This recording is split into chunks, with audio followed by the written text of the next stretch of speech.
The Air Jordan 12 The Master stands out as one of the most refined and timeless retro 12 releases.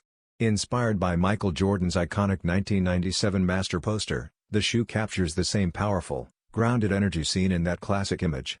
Released in February 2016, this colorway delivers a clean, mature look that has aged exceptionally well.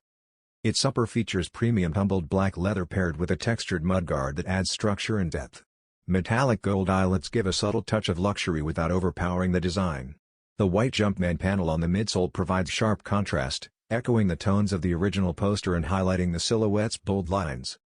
While many Retro 12 releases lean into louder themes, the Master thrives through restraint.